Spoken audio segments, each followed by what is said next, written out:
अस्सलाम वालेकुम स्टूडेंट्स, उम्मीद है कि आप सब हैरियत से होंगे। आज हम चैप्टर नंबर 13 अपना स्टार्ट करेंगे सी लैंग्वेज का, और इसमें फंक्शंस के हवाले से हम बात करेंगे। सी लैंग्वेज में एक इम्पॉर्टेंट टॉपिक है फंक्शंस का। सी लैंग्वेज में ना कुछ कैटेगरीज़ हैं। जब भी हम कोई प्रोग्रामिंग लैंग्वेज पढ़ते हैं ना, तो उसकी कुछ कैटेगरीज़ बनी होती है, मतलब एक अलग अलग टॉपिक होता है। तो हमने सबसे पहले स्ट्रक्चर्स पढ़े थे, जिसमें हमने sequence structure, selection structure, loops पढ़ा। लूप एक बहुत इंपॉर्टेंट इसका टॉपिक था, एक कैटेगरी थी इसकी। उसके बाद आता है फंक्शंस। फंक्शंस के बाद आता है स्ट्रक्चर का कॉन्सेप्ट, और उसके बाद आता है अरे का कॉन्सेप्ट। लेकिन वो हमारे कोर्स में नहीं है, हमने सिर्फ फंक्शंस तक पढ़ना है, और फंक्शंस तक पढ़ने के बाद जो है ना हमारा कोर्स कंप्लीट हो जाएगा। अच्छा, अब इसमें एक बात आपने याद रखनी है कि जो फंक्शंस वाला चैप्टर है हमारे पास, उसमें फंक्शन बनाने का तरीका और उसकी सारी डिटेल है। बहरहाल आप लोगों ने वैसे ही पहले पढ़ा हुआ है, तो इसके ऊपर इसके इंट्रोडक्शन में ज़्यादा टाइम मैं नहीं लगाऊंगा। हम अपना चैप्टर जो है वो स्टार्ट करते हैं। मेन पॉइंट्स मैं आपको बताऊंगा। उसके अंदर जो मेन MCQs बनते हैं, जो इम्पोर्टेंट टॉपिक्स हैं, वो फिर हम डिस्कस करेंगे, तो आपको इंशाल्लाह चैप्टर 13 कवर हो जाएगा। याद रखिएगा, जो चैप्टर नंबर 14 है सी लैंग्वेज का, जिस तरह से डेटाबेस का चैप्टर नंबर 7 था और 6 था, इस तरह से चैप्टर नंबर 14 है सी लैंग्वेज का। मतलब इसकी वेटेज इतनी ज़्यादा नहीं है ही नहीं, बल्कि एंटी टेस्ट में इसमें से कभी कोई MCQ मैंने नहीं देखा। लेकिन हम इसे कल इंशाल्लाह चैप्टर नंबर 14 को डिस्कस करेंगे, और उसमें जो थोड़ा बहुत मटेरियल हमने पढ़ना है वो करेंगे, और जो इंपॉर्टेंट चीज़ें हैं, इंपॉर्टेंट MCQs कल मैं आपको ज़्यादा दूंगा, जो कि हम इंशाल्लाह यहाँ टेस्ट में करेंगे। ठीक है जी। अच्छा जी, ये माउस मुझे दे दें।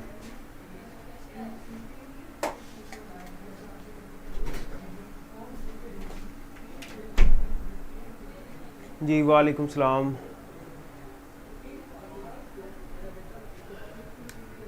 अच्छा जी, चैप्टर नंबर 13 का नाम है फंक्शंस इन सी। फंक्शन क्या होता है? इसकी सबसे पहले तो एक ऑर्डिनरी सी एक डेफिनेशन है, उसको देखें कि function is a piece of code which is used to perform a specific task. Function एक पीस ऑफ कोड है, मतलब एक कोड का हिस्सा है। जो कोड है उसका एक पार्ट है। कोड किसे कहते हैं? प्रोग्राम को कहते हैं। एक कोड का हिस्सा है फंक्शन, जो कि परफॉर्म करता है एक स्पेसिफिक टास्क, एक ख़ास काम सर अंजाम देता है। ठीक है। Function is a piece of code which is used to perform a specific task. हमेशा हमारा जो फंक्शन है वो कोई ख़ास काम करता है। लाइक मैं इसकी एग्जांपल आपको देता हूँ। प्रिंटफ एक फंक्शन है जो कि एक स्पेसिफिक काम करता है। स्कैनफ एक फंक्शन है जो एक स्पेसिफिक काम करता है। तो जितने भी फंक्शंस हैं वो एक ख़ास काम करते हैं। सर कल वाले जो MCQs थे, ईशा वालेकुम सलाम, MCQs थे, उनका बता दें। अच्छा, मैं बता देता हूँ आपको। ये चैप्टर नंबर 13 मैं आज जल्दी वाइंड अप कर दूंगा, तो आप मुझसे पूछ लीजिएगा। तो वो अगर आपने वो नोट किए हुए हैं तो मुझसे पूछ लीजिएगा, मैं आपको बता दूँगा। कल मैंने आपको कहा था कि वो आप नोट कर लें, कल के लेक्चर में डिस्कस करेंगे। तो इंशाल्लाह अपनी बात के मुताबिक जो मैंने आपसे कही थी, मैं इसको कोशिश करूँगा जल्दी वाइंड अप कर दूँ, तो फिर मैं आपसे डिस्कस कर लूँगा। अच्छा, अब फंक्शन तो हमने पढ़ लिया कि फंक्शन क्या होता है, लेकिन इसकी डिटेल आपको तब समझ आएगी जब हम इसकी आगे मॉड्यूलर प्रोग्रामिंग के बारे में पढ़ेंगे। याद रखिएगा, हमने चैप्टर नंबर 8 में पढ़ा था कि स्ट्रक्चर्ड प्रोग्रामिंग लैंग्वेज और अनस्ट्रक्चर्ड प्रोग्रामिंग लैंग्वेज क्या होती है।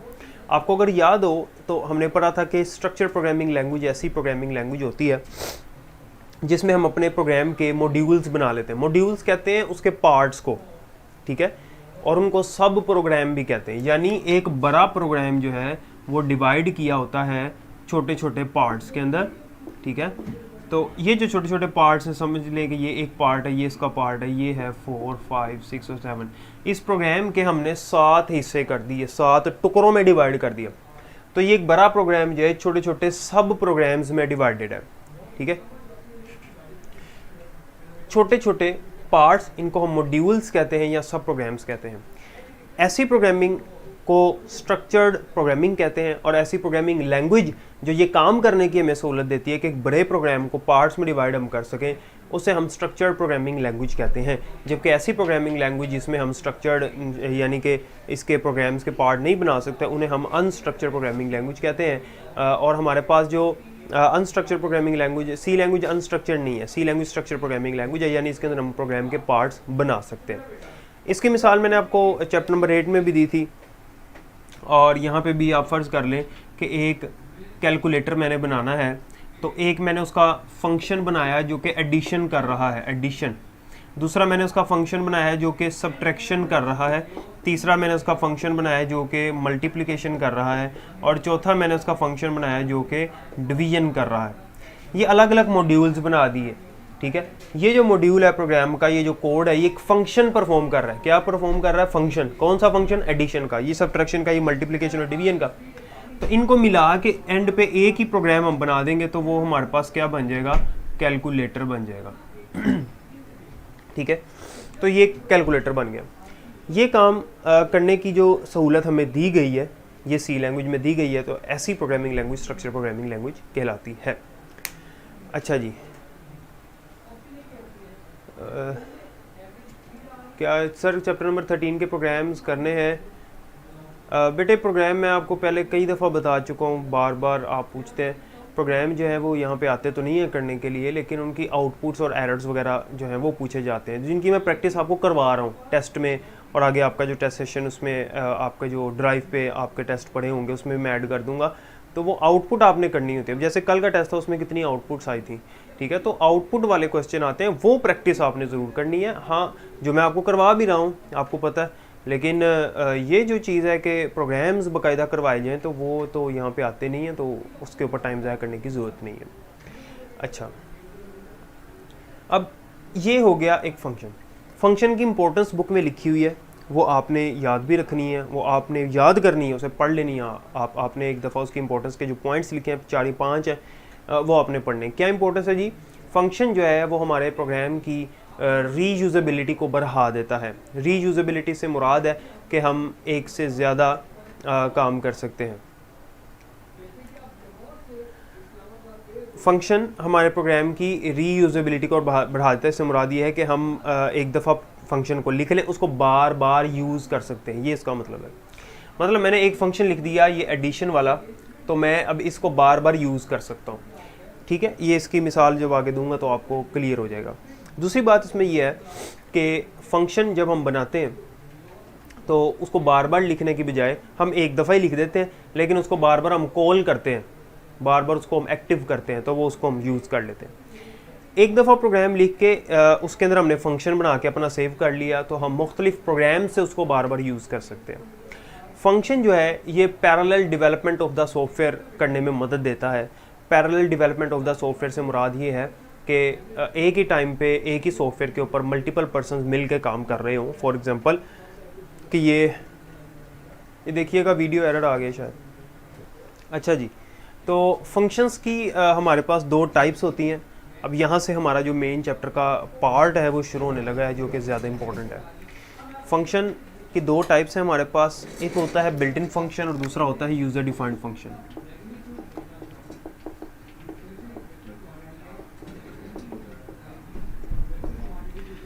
अब ये गौर से आपने सुनना है, मैं बिल्ट इन फंक्शन के कुछ नाम आपको बताऊंगा, कुछ इनमें से बुक में मेंशन है, कुछ नहीं है, तो इनको आप लिख लें जो मैं बताने लगा हूँ नाम। बिल्ट इन फंक्शन जो है, पहला इसका नाम जो है बिल्ट इन फंक्शन, दूसरा इसका प्री डिफाइंड फंक्शन है, ठीक है। तीसरा इसका नाम जो है वो इंट्रिंसिक फंक्शन भी इसको कहते हैं, इंट्रिंसिक फंक्शन। चौथा इसको हम लाइब्रेरी फंक्शन भी कहते हैं। ये इसके 4 नाम हैं जो आपने ज़हन में रखने हैं, कुछ इसमें से बुक में मेंशन है, कुछ नहीं है, आप लिख लें। बिल्ट इन फंक्शन वो फंक्शन होते हैं जो लैंग्वेज बनाने वाले ने पहले से बना दिए हुए हैं, हम सिर्फ उनको यूज़ करते हैं। लाइक मेन फंक्शन है, मेन फंक्शन ये बिल्ट इन है, पहले से बना हुआ है। ये मेन फंक्शन की डेफिनेशन में ही मैंने आपको बताया था। दूसरी बात, जैसे प्रिंट एफ का फंक्शन है, स्कैन एफ का फंक्शन है, वगैरह वगैरह, ये सारे के सारे बिल्ट इन फंक्शन हैं। और इनकी डेफिनेशन जो है, इनकी इन्फॉर्मेशन वो रख दी हुई है किसके अंदर? लाइब्रेरी फाइल्स के अंदर। यानी इनका जो काम है कि किस फंक्शन का क्या काम होगा, तो वो रखी होती है लाइब्रेरी फाइल्स के अंदर, जिसने लैंग्वेज बनाई है उसने। अच्छा, अब बिल्ट इन फंक्शन की मैंने एग्जांपल्स आपको दे दी हैं। अब आते हैं यूज़र डिफाइंड फंक्शन की तरफ। User defined function, user defined function ऐसे फंक्शन होते हैं जो प्रोग्रामर अपनी मर्ज़ी से बना सकता है। जो लैंग्वेज में प्रोग्राम लिख रहा है वो अगर चाहे, उसे इजाज़त है कि वो अपनी मर्ज़ी से प्रोग्राम में फंक्शन बना सकता है। ऐसे फंक्शन जो है वो यूज़र डिफाइंड फंक्शन कहलाते हैं। अब यूज़र डिफाइंड फंक्शन बनाते कैसे हैं वो मैं आपको बताने लगा हूँ, आपने ध्यान से देखना है। इसमें 3-4 चीज़ें मैं इकट्ठी कवर कर दूंगा, इंशाल्लाह आपका ये जो टॉपिक है ये वाला यूज़र डिफाइंड फंक्शन वाला ये क्लियर हो जाएगा। इसी के अंदर फंक्शन डेफिनेशन, इसी के अंदर फंक्शन हेडर, इसी के अंदर रिटर्न स्टेटमेंट और इसी के अंदर फंक्शन प्रोटोटाइप, ये सारी चीज़ें कवर होने लगी हैं। उसको देख लें ज़रा गौर से, आपने देखना है, एक भी चीज़ मिस नहीं करनी वरना समझ नहीं आएगी। ठीक है जी। सबसे पहले देखें, हमने अपना फंक्शन बनाना है। लेट्स सपोज मैं चाहता हूँ एक फंक्शन हो जिसका नाम हो ABC, फंक्शन का नाम हो ABC, और इसके आगे जो भी मैं वैल्यू लिखूँ, लाइक इसके आगे मैं लिखता हूँ A, स्मॉल a जैसे मैंने लिखा। इस वैल्यू के साथ क्या होना चाहिए, ये जो A है ये मल्टीप्लाई हो जाए A के साथ, जैसे स्क्वायर निकालते हैं। मैं ऐसा फंक्शन बनाना चाहता हूँ, लेकिन ऐसा फंक्शन लैंग्वेज में पहले से अवेलेबल नहीं। चूंकि ऐसा फंक्शन लैंग्वेज में पहले से अवेलेबल नहीं है तो मुझे बनाना पड़ेगा। अगर आपको याद हो, हमने एक फंक्शन पढ़ा था SQRT, जिसके आगे हम जो भी वैल्यू लिखते हैं उसका क्या निकल आता था, अंडर रूट यानी स्क्वायर रूट। ये बिल्ट इन फंक्शन है। स्क्वायर रूट का जो फंक्शन है SQRT बिल्ट इन फंक्शन है, और इसकी जो डेफिनेशन है, मतलब इसका जो काम है वो किस में पड़ा हुआ है, ऊपर math.h जो हम लाइब्रेरी फाइल लगाते थे उसके अंदर। अब ये जो SQRT फंक्शन है इसकी डेफिनेशन math.h के अंदर किसने रखी हुई है, जिसने लैंग्वेज को बनाया था। ठीक है, अब मैं अपनी मर्जी से फंक्शन बनाना चाहता हूँ, मुझे भी तो उसकी डेफिनेशन बतानी पड़ेगी ना लैंग्वेज को कि भाई ये फंक्शन काम क्या करेगा। ठीक है, तो फंक्शन क्या काम कर रहा है, ये काम कर रहा है।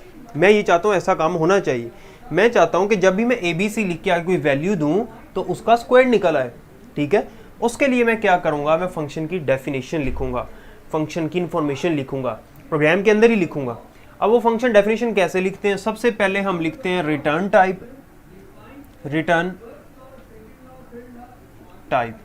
ये मैं सिंटैक्स बता रहा हूँ आपको। उसके बाद फंक्शन का नेम लिखते हैं हम, उसके बाद हम आर्ग्यूमेंट्स लिखते हैं, आर्ग्यूमेंट्स, फिर फंक्शन की बॉडी बना देते हैं, और फंक्शन की बॉडी के लास्ट पे हम रिटर्न स्टेटमेंट लिख देते हैं। ठीक है जी, ये फंक्शन की डेफिनेशन इस तरह से हम लिखते हैं। ध्यान से देख लें, ये जो पहली लाइन है इसमें रिटर्न टाइप, नेम और आर्ग्यूमेंट्स, इस लाइन को कहते हैं फंक्शन हेडर, और ये जो पैरेंथेसिस के अंदर जो कुछ हम लिखते हैं इसे कहते हैं फंक्शन बॉडी। ठीक है, और जो कुछ इसके अंदर आएगा वो फंक्शन की डेफिनेशन, मतलब उसकी इंफॉर्मेशन कहलाएगी। फंक्शन काम क्या कर रहा है वो हम यहाँ पे लिखते हैं। अभी हमने खुद से लिखना होता है। अब मैं ये वाला फंक्शन बनाने लगा हूँ जो कि मैं चाह रहा था कि भाई होना चाहिए, तो मैं अपनी मर्जी से ये फंक्शन को बनाऊंगा, इसकी डेफिनेशन बनाऊंगा अकॉर्डिंग टू दिस सिंटैक्स। अब रिटर्न टाइप क्या है, आर्ग्यूमेंट्स क्या है, वो मैं साथ साथ आपको बताऊंगा, तो आपने देखना है। सबसे पहले तो जनाब हमने यहाँ पे रिटर्न टाइप लिखी इंट। रिटर्न टाइप से मुराद है आपने कोई डाटा टाइप लिखनी होती है, वो मैंने लिख दिया इंटीजर। फंक्शन का नाम मैंने रखना था ABC, ओके मैंने ABC लिख दिया, सिंपल। ठीक है, अब आगे एक ही वैल्यू है जिसके साथ काम होना है, एक से ज़्यादा वैल्यूज़ नहीं है, तो आपने उसको यहाँ पे डिक्लेयर कर दिया, जैसे इंटीजर A, स्मॉल a कर दिया। आप X कर लें, B कर लें, Y कर लें, कुछ भी। अब इसकी बॉडी में मैं क्या करने लगा हूँ, एक वेरिएबल लेता हूँ integer B is equals to A multiply by A, यानी A का स्क्वायर निकले किस में से, वो B में, और रिटर्न कर रहा हूँ मैं रिटर्न B। मुझे पता है यहाँ तक चीज़ें क्लियर नहीं है, ठीक है, साथ साथ देखते जाएं, जब ये कंप्लीट हो जाएगा आपको सारी समझ आ जाएगी। अच्छा, अब मैं एक मेन फंक्शन बना लूँगा। एक बात मैंने पहले भी बताई थी, मेन फंक्शन एक बिल्ट इन फंक्शन है, और ऐसा फंक्शन है कि हर प्रोग्राम में होना ज़रूरी है। अब मैं तो बना रहा हूँ अपना फंक्शन, यूज़र डिफाइंड फंक्शन, लेकिन मेन फंक्शन का होना यहाँ पे ज़रूरी है। याद रखिएगा, मेन फंक्शन अगर हमने लास्ट पे लिखा हुआ है, उससे ऊपर अपने यूज़र डिफाइंड फंक्शन जितने मर्जी मैं लिख दूँ, 100 लिख दूँ, तो मेन फंक्शन ने सबसे पहले एग्जीक्यूट होना होता है। मेन फंक्शन के पास हमारा कंपाइलर सबसे पहले जाता है, चाहे वो एंड पे क्यों ना लिखा हो, सेंटर में क्यों ना लिखा हो, या सबसे पहले क्यों ना लिखा हो, जहाँ पे भी लिखा होगा मेन फंक्शन सबसे पहले एग्जीक्यूट होगा। तो अब मैं यहाँ पे नीचे मेन फंक्शन लिखने लगा हूँ, वॉइड मेन। अच्छा, हेडर फाइल्स आपने लगानी है उस तरह से ऊपर, वो मैंने नहीं लगाई, ठीक है, वो आपने कंसिडर कर लेनी कि लगानी है। अच्छा, वॉइड मेन लिखने के बाद मैंने यहाँ पे क्या लिखा, मैंने यहाँ पे लिखा जनाब इंट ABC, ठीक है, इंट ABC इंट, ये मैंने क्या लिखा ये भी मैं बताता हूँ आपको। उसके बाद मैंने यहाँ पे लिखा integer x is equals to 2, और यहाँ पे मैंने लिख दिया integer y is equals to ABC और ब्रैकेट में मैंने x लिख दिया, ठीक है। और यहाँ पे y की वैल्यू प्रिंट कर रहा हूँ मैं, क्या प्रिंट कर रहा हूँ कि square is equals to percentage dy, ठीक है जी। ध्यान से इसको समझना जो मैं समझाने लगा हूँ। इसी के अंदर मैं फंक्शन कॉलिंग और फंक्शन प्रोटोटाइप, डेफिनेशन वगैरह हर चीज़ बताने लगा हूँ। देखें यहाँ मैं कमेंट ऐड कर रहा हूँ, आपको पता है कमेंट्स क्या होते हैं। मैं कमेंट ऐड कर रहा हूँ कि भाई ये फंक्शन का हेडर है, ठीक है, आपको समझाने के लिए। ये फंक्शन की प्रोटोटाइप है, फंक्शन की प्रोटोटाइप है। यहाँ पे फंक्शन कॉल हो रहा है, फंक्शन कॉलिंग। ओके, ये सारी चीज़ें मैं यहाँ पे समझाने लगूंगा। सबसे पहले हमारा कंपाइलर किसके पास आएगा? मेन फंक्शन के पास आएगा। ओके, वो यहाँ पे आ गया, इसको नहीं उसने रीड किया, वो डायरेक्ट इधर आ गया। जब इधर आया तो यहाँ पे एक लाइन लिखी हुई है जिसे मैंने क्या कहा है, ये फंक्शन की प्रोटोटाइप है। कौन सा फंक्शन? जो हमारा फंक्शन है। प्रोटोटाइप का मायने वैसे नमूना होता है। जो बिल्ट इन फंक्शंस होते हैं ना, जो पहले से लैंग्वेज में बने हुए, जैसे SQRT है, इनकी प्रोटोटाइप कहाँ पे पड़ी होती है? वो मैथ रूट एच के अंदर, मतलब इनकी डेफिनेशन। तो हमने अपने फंक्शन की जो है वो समझ लेके लाइब्रेरी फाइल बनाई है। वो लाइब्रेरी फाइल तो उन्होंने बनाई हुई है जिन्होंने लैंग्वेज बनाई। तो हमने अपनी लाइब्रेरी फाइल कैसे बनानी होती है? फंक्शन की प्रोटोटाइप कैसे लिखते हैं? जैसा फंक्शन का हेडर होता है वैसे ही लिख देते हैं। आप देखें कोई फर्क है इसमें? फंक्शन का हेडर जो लिखा है, ये पहली लाइन इंट ABC, यहाँ इंट a है लेकिन यहाँ इंट लिखा है। फर्क सिर्फ दो है। क्या फर्क है? इसके आगे सेमीकोलन नहीं आएगा। क्यों नहीं आएगा? रूल वही है जो मैंने बताया, क्योंकि इसकी बॉडी नीचे मौजूद है। जिसकी बॉडी है उसके आगे सेमीकोलन नहीं आता। दूसरी बात जो मैंने आपको बताई है, इसमें जो दूसरा फर्क है वो ये है कि यहाँ जो आप वेरिएबल डिक्लेयर करते हैं उसकी सिर्फ डाटा टाइप लिखनी होती है, वेरिएबल का नाम नहीं लिखना होता। कहाँ पे? प्रोटोटाइप में। बाकी प्रोटोटाइप और हेडर जो है वो सेम होते हैं। ओके, प्रोटोटाइप मैंने लिखी। इसका क्या फायदा हुआ? जब वो यहाँ मेन फंक्शन के अंदर आया ना कंपाइलर, और उसने इस लाइन को रीड किया, तो उसको पता लग गया कि कोई ऐसा फंक्शन लैंग्वेज में पड़ा हुआ है जिसकी रिटर्न टाइप इंट है, जिसका नाम ABC है, और अंदर उसके एक ही आर्ग्यूमेंट है। इंट एक ही लिखा हुआ है तो एक ही उसकी आर्ग्यूमेंट है। ठीक है, आर्ग्यूमेंट के ऊपर डिटेल में आगे फिर बताऊंगा, ध्यान से। फिलहाल जो बता रहा हूँ सुनते जाए। फिर एक वेरिएबल मैंने यहाँ पे इनिशियलाइज किया, int x equals to 2। X की वैल्यू क्या है? 2 है। नीचे लिखा हुआ है int y is equals to, एक दूसरा वेरिएबल लिया y इज इक्वल्स टू, आगे फंक्शन का नाम लिख दिया। जिस तरह SQRT में हमने लिखा था SQRT x लिख दिया था, बस खुद ही उसका स्क्वायर रूट निकल आया था। इसी तरह से मैंने अपने फंक्शन का नाम लिख दिया। सिर्फ फंक्शन का नाम लिखना और उसके आगे उसको वैल्यू दे देना, इस अमल को कहते हैं फंक्शन कॉलिंग। फंक्शन कॉल हो जाता है, ठीक है। अब इक्वल के इस तरफ क्या लिखा हुआ है? ABC फंक्शन का नाम, और आगे वैल्यू कौन सी दे दी है? x की। x से मुराद 2, x की वैल्यू 2 है, x से मुराद यहाँ पे 2 है, ठीक है। इसे कहते हैं फंक्शन कॉलिंग। यहाँ पे फंक्शन कॉल हो रहा है। जैसे ही फंक्शन कॉल होता है, फंक्शन इन्वोक होता है, इन्वोक होने से मुराद फंक्शन एक्टिव होता है, तो हमारा कंपाइलर सब कुछ छोड़ के उस फंक्शन की डेफिनेशन के अंदर चले जाता है। अब वो ढूंढेगा फंक्शन कहाँ पड़ा हुआ है जिसका नाम ABC है, जिसके बारे में उसको यही बता दिया गया था। उसने देखना प्रोग्राम में कहाँ पड़ा हुआ है, मेन फंक्शन से ऊपर है या नीचे है। उसने यहाँ देखा, उसको यहाँ मिल गया, यहाँ से वो यहाँ पे आ गया, ठीक है। इसके आगे जो आर्ग्यूमेंट लिखी हुई है फंक्शन कॉलिंग के अंदर, आर्ग्यूमेंट कहते हैं किसी वैल्यू को जिसके ऊपर कोई ऑपरेशन परफॉर्म होना होता है। आर्ग्यूमेंट का दूसरा नाम पैरामीटर भी होता है, ठीक है जी। अच्छा, यहाँ पे जो आर्ग्यूमेंट लिखी हुई है ये a, ये भी आर्ग्यूमेंट है, और ये जो आर्ग्यूमेंट लिखी हुई है फंक्शन कॉलिंग के अंदर, इसे भी आर्ग्यूमेंट या पैरामीटर कहते हैं। फर्क क्या है? यहाँ से x की वैल्यू जाएगी a के पास, मतलब a ने, ये जो a वेरिएबल है, इसने x की वैल्यू को उधार ले लिया, उसको सोल्व करके वापस भेजना है। तो x की वैल्यू क्या थी? 2, तो 2 किसको मिल गया? a को मिल गया। तो फंक्शन कॉलिंग के अंदर जो आर्ग्यूमेंट होती है वो बेसिकली एक्चुअल आर्ग्यूमेंट होती है। क्यों? क्योंकि असल वैल्यू तो इसकी है, ये तो सिर्फ वैल्यू को लेके उसके ऊपर कोई ऑपरेशन परफॉर्म कर रहा है, ठीक है। इसका काम तो सिर्फ उधार लेके उसको परफॉर्म करके वापस भेजना है। तो यहाँ पे जो आर्ग्यूमेंट है इसे एक्चुअल आर्ग्यूमेंट कहते हैं, ये बात याद रखनी है। ये जो आर्ग्यूमेंट होती है इसे फॉर्मल आर्ग्यूमेंट कहते हैं, या डमी आर्ग्यूमेंट भी कहते हैं। डमी है, ये सिर्फ उसकी वैल्यू को उधार लेके सोल्व कर रहा है। मतलब समझ लीजिए मशीन है, ये मशीन है, यहाँ पे वैल्यू आ रही है और वो सोल्व होके प्रोसेस होके वापस जा रही है, ठीक है।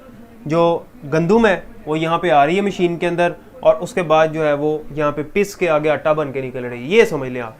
तो मेन जो चीज़ है वो तो गंदुम ही है, ठीक है, लेकिन उसकी जो प्रोसेस्ड फॉर्म है वो आगे हमारे पास जो है वो प्रोसेस होके वो पिस जाती है उसके अंदर, फिर वो आटा बन के निकलती है। तो इसी तरह से यहाँ पे जो फंक्शन कॉलिंग में हमारे पास वैल्यू होती है उसकी वैल्यू चले जाती है फंक्शन हेडर वाली वैल्यू जहां पे लिखी हुई है उसके पास। ए की वैल्यू क्या हो गई 2 हो गई, ओके बॉडी में आ गया।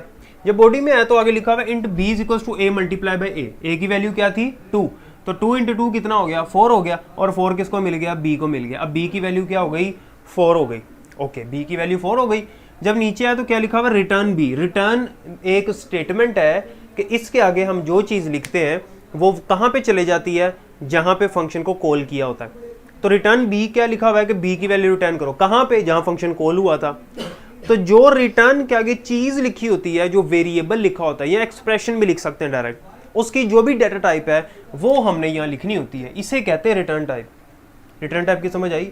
रिटर्न टाइप क्या है कि जो चीज यहाँ से रिटर्न होनी है जानी है कहाँ पे जहाँ फंक्शन कॉल हुआ था उसकी डाटा टाइप क्या है वो यहाँ पे लिखनी होती है रिटर्न टाइप। तो चूंकि b की वैल्यू इंट थी इसलिए मैंने यहाँ पे इंट लिख दिया, b रिटर्न हो रहा है। अब यहाँ से b की वैल्यू कहाँ जानी है जहाँ फंक्शन कॉल हुआ था यहाँ, और इक्वल का साइन क्या करता है असाइनमेंट ऑपरेटर, जो राइट साइड पे वैल्यू होती है वो इसको साइन कर देता है। तो राइट पे क्या वैल्यू आई है 4, b की वैल्यू आई थी यहाँ 4, तो 4 किसको मिल गया y को। नीचे आएगा तो प्रिंट कर देगा square is equal two percent d और y की वैल्यू यहाँ प्रिंट हो जाएगी जो कि 4 है। तो स्क्रीन पे मैसेज शो हो जाएगा कि स्क्वायर इज इक्वल्स टू 4। अब आप इस प्रोग्राम के अंदर मेन फंक्शन के अंदर ए बी सी और आगे वैल्यू डिफरेंट पास करें, इसे कहते हैं वैल्यू पास होना। डिफरेंट वैल्यूज पास करें, 50 दफा इसको कॉल करें फंक्शन को मुख्तलिफ वैल्यू से, वो 50 बार ही एक एक करके यहाँ आता जाएगा। ए जो है वो वैल्यू को एक्सेप्ट करता जाएगा हर डिफरेंट वैल्यू को और प्रोसेस करके आगे देता जाएगा।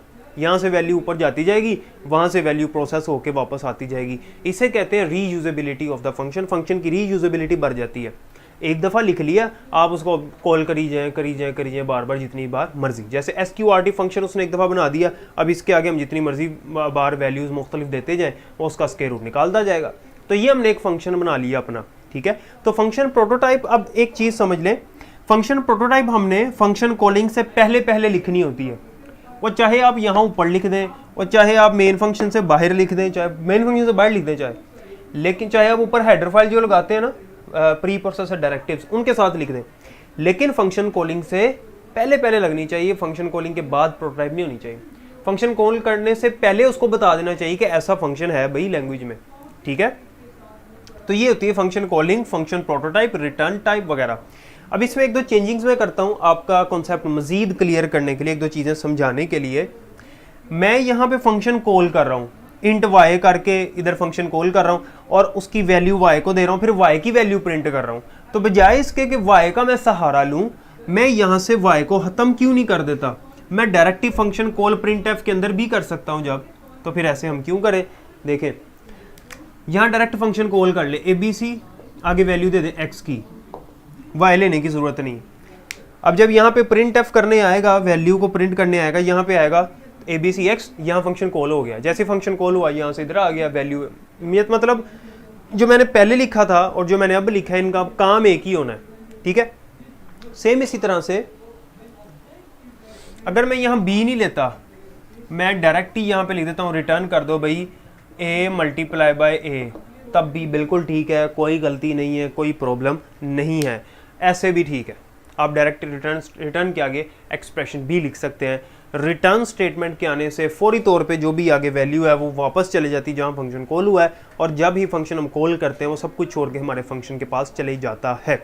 एक बड़ी इंपॉर्टेंट बात जो बुक में मेंशन नहीं है, दो बातें। पहली बात तो ये कि फंक्शन का नाम जो है वो किस तरह का होना चाहिए, इसका भी तो कोई रूल है ना। फंक्शन का नाम लिखने का असूल, जैसे वेरिएबल का नाम लिखने का रूल होता है, इसका भी रूल है। क्या रूल है? बुक में नहीं लिखा हुआ, वो रूल वही है जो वेरिएबल का नाम लिखने का रूल है। शुरू में आप नंबर नहीं लगा सकते, अंडरस्कोर के अलावा कोई स्पेशल कैरेक्टर अलाउ नहीं है, स्पेस अलाउ नहीं है, वगैरह वगैरह। वही सारी चीज़ें ज़हन में रखनी है। बुक में नहीं लिखा हुआ, लेकिन मैंने आपको बता दिया। अगर आपको एंटी टेस्ट में क्योंकि ये इस तरह से आ जाता होता है, वो लिख देते, कहते हैं कौन सा फंक्शन का नाम करेक्ट है। अब रूल पता होगा तो जज करेंगे ना कौन सा करेक्ट है। दूसरी बात इसमें ये जो मैंने आपको बतानी थी वो ये है कि अगर आपने यूज़र डिफाइंड फंक्शन, ये भी बुक में नहीं लिखा हुआ, अगर आपने यूज़र डिफाइंड फंक्शन ऊपर लिखा हुआ है और मेन फंक्शन नीचे लिखा हुआ है, तो अगर आप फंक्शन प्रोटोटाइप नहीं लिखते ना, अगर नहीं लिखते तो प्रैक्टिकली इसमें कोई एरर नहीं आता, सही चल जाता है। हाँ, अगर मेन फंक्शन ऊपर है, फंक्शन डेफिनेशन ये जो सारी लिखी है, ये अगर नीचे कहीं पे है, फिर फंक्शन प्रोटोटाइप लिखना ज़रूरी है, वरना एरर आ जाएगा। ठीक है, ये चीज़ ध्यान में रखनी है। उम्मीद है कितनी समझ आ गई होगी। आगे छोटे छोटे दो टॉपिक्स हमारे रह गए हैं, लोकल वेरिएबल और ग्लोबल वेरिएबल्स। ये भी आपने ध्यान से समझना है, मैंने कम टाइम में आपको इसकी भी डिटेल बता देनी है, लोकल वेरिएबल और ग्लोबल वेरिएबल। सर हेडर में एक से ज़्यादा, हाँ जी एक बात सुन लें, हेडर में एक से ज़्यादा वेरिएबल भी लिख सकते हैं। फॉर एग्जांपल मैं दो वैल्यूज़ का सम का फंक्शन बनाना चाहता हूँ, तो फिर क्या लिखूँगा, इसके अंदर मैं लिखूँगा इंट ए कोमा इंट बी। 2 दफ़ा इंट लिखना पड़ेगा इसके अंदर, जैसे हम वैसे वेरिएबल को इनिशियलाइज करते हैं ना, इंट ए कोमा बी, एक दफ़ा इंट लिख के, ऐसे नहीं, अलग अलग इंट ए कोमा इंट बी, इन आर्ग्यूमेंट्स को सेपरेट करते हैं कोमा से। और जब फंक्शन कॉल करेंगे, जब फंक्शन कॉल होगा हमारा, वहां पे भी 2 वैल्यूज भेजनी है, तो एक्स कोमा वाई लगा के भेजनी है, ठीक है। और फंक्शन प्रोटोटाइप में क्या लिखेंगे, प्रोटोटाइप में लिखेंगे इंट कोमा इंट, उसी तरह से इंट कोमा इंट, 2 दफ़ा इंट लिखना पड़ेगा। अगर एक से ज़्यादा वैल्यूज है, 3 है तो 3 दफ़ा, 4 है तो 4 दफ़ा, ओके। उसके बाद क्या है जी, इंट के साथ सिर्फ फंक्शन का नेम आता है। नहीं, काशान ने जो क्वेश्चन किया वो मैंने समझा दिया। उसने ये पूछा कि अगर हम यहाँ पे फंक्शन हेडर के अंदर एक से ज़्यादा आर्ग्यूमेंट्स हो या कॉलिंग के दौरान एक से ज़्यादा आर्ग्यूमेंट्स, तो प्रोटोटाइप में कैसे लिखेंगे, यहाँ कैसे लिखेंगे, यहाँ कैसे लिखेंगे, मैंने आपको बता दिया। आपने लिखना है इंट कोमा इंट प्रोटोटाइप में, और फंक्शन हेडर में लिखना है इंट ए कोमा इंट बी। या एक अगर इंट है, दूसरा अगर फ्लोट है, तो तब भी आपने एक को इंट और दूसरे को फ्लोट कर देना है, और यहाँ पे भी इंट कोमा फ्लोट कर देना है, ठीक हो गया। अच्छा, लोकल ग्लोबल वेरिएबल समझे ज़रा। लोकल वेरिएबल जो है ऐसा वेरिएबल जो किसी फंक्शन की बॉडी के अंदर डिक्लेयर हुआ हो, किसी फंक्शन की बॉडी के अंदर डिक्लेयर हुआ हो। ग्लोबल वेरिएबल वो है जो किसी बॉडी से बाहर कहीं डिक्लेयर हुआ हो। अभी तक हमने ग्लोबल वेरिएबल पढ़ा ही नहीं है, हमने किया ही नहीं काम ग्लोबल वेरिएबल के ऊपर। अभी तक जितने भी वेरिएबल्स पे हमने काम किया वो सारे के सारे लोकल वेरिएबल्स थे, ठीक है। लोकल वेरिएबल्स को ऑटोमेटिक वेरिएबल्स भी कहते हैं, ये बुक में नहीं लिखा हुआ, लिख लें। अच्छा, या इंटरनल वेरिएबल भी कहते हैं। अच्छा, और ग्लोबल को एक्सटर्नल भी कहते हैं। जो हमारे पास लोकल वेरिएबल होता है वो किसी फंक्शन के अंदर डिक्लेयर हुआ होता है, और जो किसी फंक्शन से आउटसाइड होता है वो ग्लोबल होता है। अब 2 चीज़ें हैं, एक है स्कोप और एक है लाइफ टाइम। स्कोप और लाइफ टाइम, दोनों वेरिएबल्स का स्कोप और लाइफ टाइम समझते हैं। स्कोप से क्या मुराद है, प्रोग्राम का वो रीजन जहां जहां पे वो वेरिएबल इस्तेमाल हो सकता है, इसको उसका स्कोप कहते हैं, ठीक है। लोकल वेरिएबल का स्कोप कितना है, इनसाइड इट्स फंक्शन, जिस फंक्शन के अंदर वो डिक्लेयर हुआ है वो सिर्फ उसके अंदर यूज हो सकता है, इससे बाहर कहीं यूज हो ही नहीं सकता। लेट्स सपोज ये जो मैंने यहाँ पे लिखा हुआ है इंट एक्स, एक्स किसकी बॉडी में डिक्लेयर हुआ है, मेन की बॉडी में, तो ये लोकल है, इसका स्कोप कितना है, सिर्फ मेन के अंदर। अगर मैं यहाँ पे लिखता हूँ ना X is equal to 2 + 5, error आ जाएगा, वो कहेगा एक्स को डिक्लेयर करो। क्यों, क्योंकि एक्स का स्कोप सिर्फ इसके अंदर था, यहाँ पे वो एक्स को नहीं जानता, इस रीजन में वो नहीं जानता। एक्स अपने घर से बाहर निकलेगा, वहां उसे कोई नहीं जानता, वो उसे कहेगा भाई इसको डिक्लेयर करो, ये उसका स्कोप है। लोकल वेरिएबल का स्कोप जो है वो अपने फंक्शन के अंदर अंदर होता है, ठीक है। जबकि ग्लोबल वेरिएबल का जो स्कोप है वो पूरे प्रोग्राम में कहीं पे भी हो सकता है। एक दफ़ा उसको आप डिक्लेयर कर दें और पूरे प्रोग्राम में जहां मर्जी, जिस मर्जी फंक्शन में आप उसको यूज़ करें, आप इजीली उसको यूज़ कर सकते हैं, वो आपको कुछ नहीं कहेगा। ये ग्लोबल वेरिएबल का स्कोप है। फॉर एग्जाम्पल, मैं यहाँ देखें, ये हमारा यूजर डिफाइंड फंक्शन है, ये मेन फंक्शन है, इनके दरमियान में एक वेरिएबल डिक्लेयर करता हूँ इंट सी, या यहाँ ऊपर कर देता हूँ इंट सी। किसी फंक्शन की बॉडी में तो नहीं ना डिक्लेयर हुआ, ये ग्लोबल है। अब सी को हम यहाँ यूज करें, यहाँ यूज करें, जहां मर्जी यूज करें, कर सकते हैं, ठीक है। अच्छा, अब हेडर में जो नहीं, ये लोकल है, ग्लोबल नहीं है। हेडर के अंदर जो वेरिएबल होता है वो ग्लोबल नहीं होता, लोकल वेरिएबल होता है। ग्लोबल वो जो बाहर होता है, ठीक है। अच्छा, अब लाइफ टाइम से क्या मुराद है, लाइफ टाइम से मुराद है कि वेरिएबल कितनी देर तक रैम के अंदर एग्जिस्ट करता है। जब हम वेरिएबल को डिक्लेयर करते हैं तो डेफिनेशन के टाइम पे उसको मेमोरी में जगह मिल जाती है, ये मैं आपको पढ़ा चुका हूँ चैप्टर नंबर 9 में। तो उसको जब मेमोरी में जगह मिल जाती है, रैम के अंदर एक सेल रिजर्व कर लेता है वो, तो कब तक करता है रिजर्व, क्योंकि रैम टेम्परेरी है, कब तक करता है, इसे उसकी लाइफ टाइम कहते हैं, ठीक है। तो मेमोरी जो है वो डी एलोकेट हो जाती है किसी ना किसी टाइम, तो डी एलोकेट होती है ना, मतलब उससे मेमोरी ले ली जाती है किसी और के लिए। तो जो लोकल वेरिएबल होता है उसके लिए जो उसकी जो लाइफ टाइम होती है वो जब तक उसका अपना फंक्शन एग्जीक्यूट हो रहा है तब तक है। जैसे उसका फंक्शन खत्म हुआ, वो किसी दूसरे फंक्शन में कंपाइलर चला गया, अभी प्रोग्राम नहीं एंड हुआ, फंक्शन की एग्जीक्यूशन एंड हुई है, तो वो लाइफ टाइम उसकी खत्म। लेकिन ग्लोबल वेरिएबल जब तक पूरा प्रोग्राम चल रहा है तब तक उसकी लाइफ टाइम वहाँ पे रहती है। एक छोटी सी मिसाल मैं आपको देता हूँ, आपकी बुक में भी हुई है, आपको लोकल ग्लोबल के अंदर जो MCQ आता है उसकी भी समझ आ जाएगी। ये मैंने यहाँ मिसाल वैसे सीखी आपको दे दी है। एक और मैं आपको मिसाल देता हूँ स्कोप के हवाले से। देख लें ज़रा जल्दी से, उसके बाद फिर MCQs करते हैं, यही एक दो चीज़ें रह गई थी। अच्छा, अब यहाँ पे देखें मैंने एक मेन फंक्शन बनाया, मेन वॉइड मेन, और यहाँ पे मैं लिखता हूँ इंटीजर a, और यहाँ पे लिखता हूँ if integer a is equals to 5, यहाँ पे लिखता हूँ if a is equals to 5, सिर्फ समझाने के लिए कर रहा हूँ, एक छोटी सी मिसाल दे रहा हूँ। If a is equals to 5, और यहाँ पे मैं लिखता हूँ int x is equals to 2, ठीक है। और यहाँ पे मैं करता हूँ प्रिंट f %d x। ये समझें ज़रा, ये इफ़ की बॉडी है और ये मेन की बॉडी है। ये जो a मैंने लिखा है ये किसके अंदर लिखा है, मेन फंक्शन के अंदर लिखा है ना, तो इसका स्कोप कितना, मेन फंक्शन के अंदर अंदर, यानी इफ़ की बॉडी के अंदर अंदर भी इस्तेमाल हो सकता है, ओके। लेकिन x को मैंने कहाँ डिक्लेयर किया हुआ है, इफ़ की बॉडी के अंदर, तो x का स्कोप सिर्फ इस बॉडी के अंदर अंदर है, इफ़ की बॉडी से बाहर यानी मेन फंक्शन के अंदर कहीं इस्तेमाल नहीं हो सकता x। तो मैं x को यहाँ पे x की वैल्यू प्रिंट कर रहा हूँ ना, कहाँ पे, इफ़ की बॉडी से बाहर, तो ये एरर है। वो कहेगा कि अनडिफाइंड वेरिएबल x, कि वेरिएबल x जो है ये अनडिफाइंड है, इसको आपने डिक्लेयर नहीं किया, तो इसको डिक्लेयर करें। क्यों? क्योंकि x का स्कोप जो है, x को हमने डिक्लेयर कहाँ किया, इफ़ की बॉडी के अंदर, तो वो कह रहा है कि हम प्रिंट उसको बाहर कर रहे हैं, हालांकि मेन फंक्शन के अंदर कर रहे हैं। तो ये ज़रा फ़र्क आ जाता है, दोनों लोकल, ये भी लोकल है ये भी लोकल है, लेकिन स्कोप का फ़र्क आ गया, a का फ़र्क ज़्यादा, a का स्कोप ज़्यादा है, x का स्कोप जो है वो कम। छोटी छोटी दो बातें जो है वो समझ लें। अगर हम फंक्शन की रिटर्न टाइप नहीं लिखते, फंक्शन की रिटर्न टाइप है ही नहीं, फंक्शन कुछ रिटर्न ही नहीं कर रहा, रिटर्न करने से क्या मुराद होता है कि फंक्शन कुछ भेज रहा है मेन फंक्शन के अंदर जहां उसको कॉल किया जा रहा था। अगर फंक्शन कुछ नहीं भेज रहा, कुछ रिटर्न नहीं कर रहा, तो फिर आउटपुट उस अपने फंक्शन के अंदर ही आपने लिख देनी होती है, ठीक है। जब वो रिटर्न ही कुछ नहीं कर रहा, जब कुछ भेज ही नहीं रहा कहीं पे, तो उसके अंदर ही वहाँ पे आप वो काम करवा दें जो उसने वहाँ जाके करना था, तो फिर उसकी आप रिटर्न टाइप की जगह वॉइड लिख दें। वॉइड का मतलब होता है नथिंग, कुछ भी नहीं, ठीक है। तो वॉइड मेमोरी में जीरो स्पेस ऑक्यूपाई करता है, मतलब करता ही नहीं। जब रिटर्न टाइप नहीं है तो रिटर्न टाइप की जगह हम वॉइड लिखते हैं, इसीलिए आज तक हम मेन फंक्शन के साथ वॉइड लिखते आए हैं, ठीक है। वॉइड भी एक कीवर्ड है, वॉइड कीवर्ड है, ओके। उसके बाद अगर फंक्शन के पास, अगर फंक्शन आर्गुमेंट्स एक्सेप्ट नहीं करता, उसकी पैरेंथेसिस खाली छोड़ दें या वहाँ भी वॉइड लिख दें, लिखा जा सकता है। अगर वो आर्गुमेंट्स एक्सेप्ट नहीं कर रहा है, इसका मतलब है वैल्यू फंक्शन कॉलिंग के दौरान वहाँ से नहीं आ रही। फिर फंक्शन को कॉल कैसे करेंगे, सिंपल फंक्शन का नाम लिखेंगे और आर्गुमेंट्स खाली छोड़ देंगे, लाइक ABC, और आर्गुमेंट्स खाली छोड़ देंगे, बस ये फंक्शन कॉल हो गया। तो वैल्यूज़ फिर कहाँ से आएंगी, वैल्यू फिर उसके अंदर ही रख देंगे फंक्शन की डेफिनेशन के अंदर। तो ये काम करना होता है, यानी ऐसा फंक्शन जिसकी आर्गुमेंट्स नहीं, उन्हें कहते हैं फंक्शन विदाउट आर्गुमेंट, और जिसकी रिटर्न टाइप नहीं उसे कहते हैं फंक्शन विदाउट रिटर्न टाइप, ठीक है जी।